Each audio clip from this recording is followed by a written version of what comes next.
artist and the director of Sleeping Beauty for a minute. He was your mentor. So paint a picture of who this guy really was as a human being, not just as the legendary artist or the legendary gang he ran with, the 9 old men, but who was he as a person? How Well, would you describe him?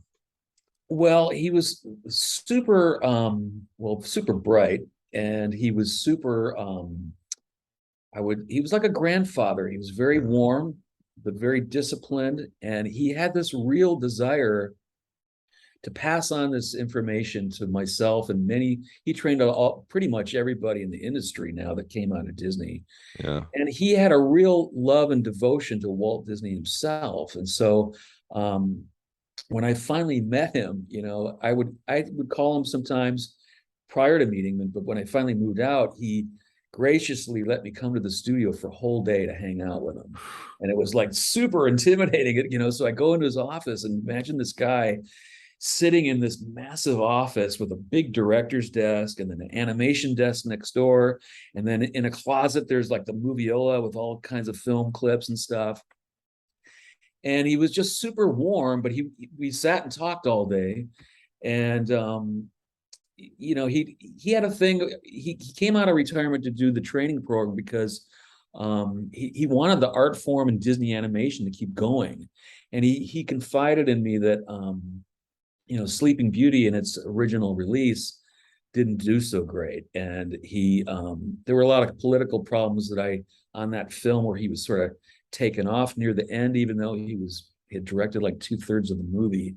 And I didn't find that out until many years later, but that I realized in the context of what he told me then, that was sort of a sore spot. And he always felt bad because that movie cost so much money. It almost, like, the studio itself almost went bankrupt, if you can believe it or not, even with the parks running. And so he had this obligation of wanting to, keep it going.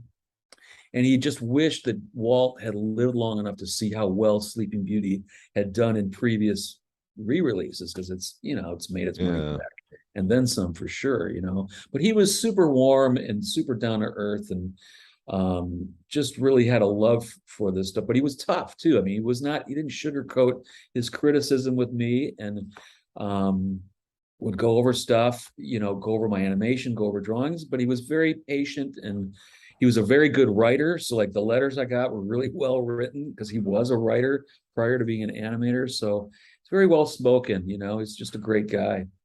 You know, I think Walt appreciated Sleeping Beauty based on what I've read. I mean, he might have had some frustrations with it at some point, but looking at all these production books and production logs that I've analyzed over the years, it seems like Disney was always rolling the dice with bankruptcy imminent. I remember talking to the production crew of 20,000 Leagues, and they're like, well, we shot the squid stuff and it didn't work. And then we thought we need to do it again in a storm, but we thought, who's going to draw the short straw to tell that to Walt? Because it was Walt, it wasn't Mr. Disney to all these guys. He was like a family man. Yeah, It's like, who's going to right. walk in and say, we need to do this whole scene again and come out of the office without being decapitated? Right. And he would say that Walt gave him the money. Walt, I guess, walked to Roy's office, got the money, they reshot it. But it seems to be the theme of every movie, which was like, if this doesn't work, we'll be bankrupt. I mean, they were just, it's so art over commerce mentality. It's like, just go for the goal line, go for the goal line with Yeah. the art, and the touchdown and the rewards with it will come later. Don't worry about the bankruptcy risk. And it's just interesting that was Larson's approach. Like, we almost bankrupted the studio, but I think everyone on every project was threatened with that risk. It feels like, looking at the production logs, like, Pinocchio's going to bankrupt us. Disneyland is Yeah, going to bankrupt us. you know? exactly. Well, I think in the case, and I didn't learn this until later from some of the books that came out, I think what happened on Sleeping Beauty was that Walt said, hey, look, his finance people were basically saying, look, you don't need to do animations, very high risk. The last few films haven't done that great.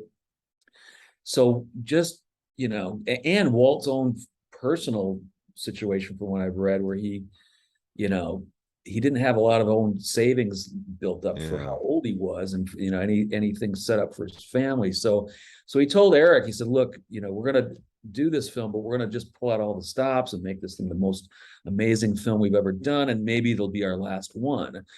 but then as the production went on, it became very complicated because of the style, and there was a lot of budget overruns over the key sequence where the prince and Aurora meet, and they did tons of different versions of cleanup, and the budget just kept going, and then other productions were charging money onto it, and then finally, people were calling Walt and saying, hey, this thing's getting out of control. We got to pull in the reins, So unfortunately, Eric was a casualty of that. So yeah, it does happen like that quite often. Being at Warner Brothers in feature development, there was more than one occasion where someone took a walk down to the stage and people were told to make an exit and never come back.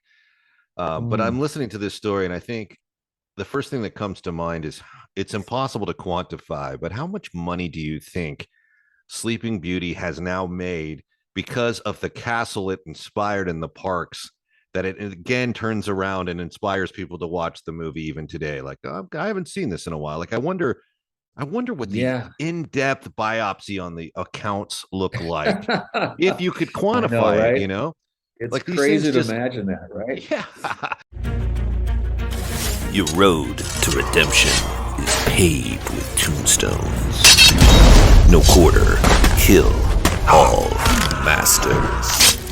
Go to noquarterkillallmasters.com. Rated R.